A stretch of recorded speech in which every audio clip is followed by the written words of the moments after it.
गलत संदेश पार्टी के संदर्भ में देगा, इसके संदर्भ में प्रताप भानु जी मौन रह गए।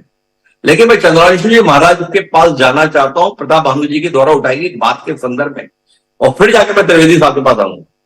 और महाराज जी आपसे जानना यही है, भाई जिनको भी बुलाया जा रहा है और जो भी आ रहा है वो तो ठीक है, पर कांग्रेस को अचानक शंकराचार्यों की प्रतिष्ठा और महिमा को लेकर बहुत चिंता हो गई। और कुछ शंकराचार्य तो हैं जो सार्वजनिक रूप से आयोजन को लेकर बहुत मुखर है। पुरी के शंकराचार्य निश्चलानंद जी तो सीधे कह चुके हैं, ताली बजाने जाऊंगा क्या वहां पे? क्या कहते हैं आप? ऐसे दिव्य और भव्य आयोजन में शंकराचार्यों के संदर्भ में चूक हो रही है। धन्यवाद हिमांशु जी। जी, शंकराचार्य जी की जहां तक बात है तो मैं स्पष्ट बात यह कहूंगा कि शंकरम शंकराचार्यम, हमारे यहाँ शंकराचार्य को भगवान शंकर की कहीं न कहीं उपाधि, उनके अवतारों की संज्ञा दी गई है। वो सर्वथा हम लोगों के लिए प्रणम्य है, और देश के जैसे प्रधानमंत्री माननीय श्री मोदी जी हैं, वैसे हम सनातन धर्मावलंबियों के लिए एक तरह से वह प्रधानमंत्री ही हैं।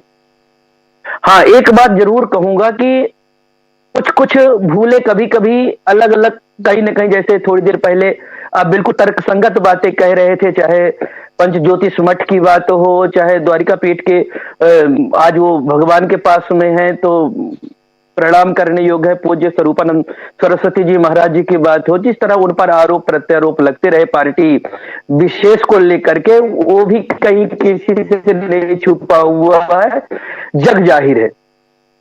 एक बात जिस बात को लेकर के पूज्य शंकराचार्य भगवान का टिप्पणी आया है, स्पष्ट इतना तो जरूर हो जाना चाहिए कि जब किसी ने हमको निमंत्रण दिया और हमारे आने पर अगर उसने हमारे यथोचित सम्मान नहीं किया और उस योग्यता में कहीं कमी रह गई तो एक प्रश्न उठ सकता है।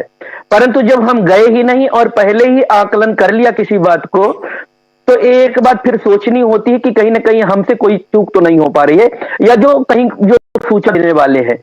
मैं जहां तक व्यवस्थाओं को देख पा रहा हूं, क्योंकि मैं अयोध्या में बैठा हूं, तो जिन महापुरुषों को निमंत्रित किया गया है, जिन अतिथियों को निमंत्रित किया जा रहा है, उनके पद गरिमा के अनुसार उनके बैठने की, उठने की, रहने की सारे बंदोबस्त भी उसी अनुपात में किया जा रहा है, सबको सम्मान देने का।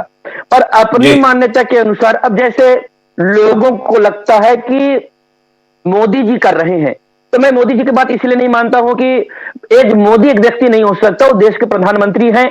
जब वो चुनाव जीत करके आते हैं तो किसी भाजपा के प्रधानमंत्री नहीं होते, किसी पार्टी विशेष के नहीं होते, वो भारत देश के प्रधानमंत्री होते हैं। और जो मुखिया होता है संपूर्ण राष्ट्र का होता है, अगर वो किसी काम को करता है तो पूरा देश उसमें समाहित रहता है। तो इस रूप में हम इसको देख रहे हैं। अभी कांग्रेस के पूर्व सांसद जी यहाँ बहुत गंभीर लोगों को आपने इकट्ठा किया है और बड़ी सारगर्भी चर्चा कर रहे हैं, तो कुछ बात कहने में अच्छा भी लगता है। कहीं ना कहीं राजनीति नहीं होना चाहिए, ये बात हम भी सोचते हैं, और बार बार जो है तो ये प्रश्न कहीं ना कहीं राजनीतिक मुद्दा बना हुआ है। दुर्भाग्य की बात यह स्पष्ट समझ लेना चाहिए या सुन लेना चाहिए इन चीजों को। जैसे आपकी भी पीड़ा थी, शायद देश के हर देशवासी की पीड़ा है। अब वो 21वीं शताब्दी में लोग चल रहे हैं और अब अच्छा बुरा देश की जनता भी बहुत कुछ समझने लगी है। और जो जीत अभी 4 राज्यों का जो परिणाम आया, वो किसी पार्टी की जीत नहीं है, कहीं न कहीं एक विचारधारा की जीत है। और इस चीज को अन्य पार्टी वालों को भी समझ लेना चाहिए। निश्चित तौर पर राजीव गांधी के जिस योगदान की बात करते हैं, तो कांग्रेस वालों को इस बात को एक बार ध्यान देना चाहिए। मैं धर्मगुरु होने के नाते बात कर रहा हूं कि जिस ताला को खुलवाने का श्रेय अगर राजीव गांधी जी को जाता था, फिर कांग्रेस वालों में कहां यह कमी रह गई, कौन सी चूक हो गई कि वो भाजपा वालों ने या अन्य संगठन वालों ने उस मुद्दे को हथिया लिया, ये लोग पीछे रह गए। कहीं ऐसा तो नहीं बहुसंख्यक समाज, हिंदू समाज को, सनातन धर्म को मानने वाले लोगों को इन लोगों ने कुछ अलग ही बेपल लिया हो, या इतना सहिष्णु समझ लिया कि इनको बरगला करके हम हमेशा राज करते रहेंगे, तुष्टीकरण पर चल जाएंगे, ये कभी जगेंगे ही नहीं, और उसका खामियाजा दिखाई पड़ा। हिमांशु जी, एक बात और मेरा बहुत बहुत अंदर इस चीज की पीड़ा है, हम सभी राम भक्तों के, संतों के, सभी के मन में ये पीड़ा है कि अगर कोई अपराध किसी का कर्मचारी करता है तो उसका उत्तरदायित्व उसका मुखिया का होता है। अब दोहरा चरित्र का यह नहीं है कि इनके ही इतने वरिष्ठ नेता कपिल सिब्बल जैसे लोग कहीं ना कहीं सुप्रीम कोर्ट में एविडेंस राम को काल्पनिक पात्र बताते हैं, राम सेतु पर प्रश्न चिन्ह खड़ा करते हैं। अगर ये इनकी मंशा नहीं थी तो ये राम मंदिर आंदोलन में सुप्रीम कोर्ट के दायरे में रह करके अपना समर्थन तो दे ही सकते थे, तो पर कब दिया? दूसरी बात, अभी समाजवादी पार्टी उत्तर प्रदेश सरकार में काफी समय तक सरकार में रही। स्वामी जी। प्रसाद मौर्य आप भी देख रहे हैं कि बार बार कहीं रामचरितमानस पर, राम जी के अस्तित्व पर, और बहुत से स्टालिन जैसे और बिहार के जिनके साथ इन लोगों का इंडिया गठबंधन चल रहा है, वह आज भी कहीं ना कहीं जहर उगलने का और नफरत फैलाने का, राम पर आपत्तिजनक टिप्पणी करते रहते हैं। उन पर अगर इनका दो चेहरा नहीं है तो उन पर कार्यवाही क्यों नहीं करते, और कार्यवाही कब करेंगे? तो ये जो नकली राम भक्ति, देखिए राम भक्ति में एक बात है, निर्मल मन जन सो मही पावा, मोहि कपट छल छिद्र न भावा। तो अगर कपट पूर्ण क्या यह नहीं कि एक गाली दे रहा है और दूसरा अपने को राम भक्ति में जाना चाहिए। तो मैं सिर्फ इतना कहना चाह रहा हूं कि समय बदल गया है।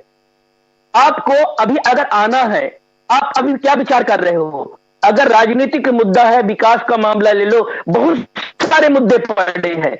मैं सिर्फ इन लोगों से इतना कहना चाहता हूं, क्योंकि बहुत ही वरिष्ठ लोग हैं, पहले राम मंदिर पर छोड़ दो।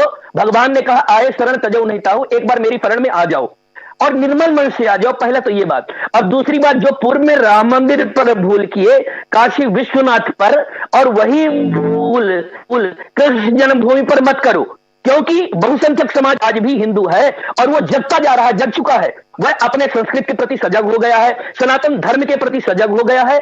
और जो लोग कहते हैं 2000 साल का किसी का धर्म है, किसी का 1400 साल का है, आजकल तो सर्वे हो रहे हैं तमाम पुरातत्व विभाग के द्वारा, तो 7000 7500 साल के तो साक्ष्य हमारे आज आपके सामने साक्ष्यों में आ रहे हैं।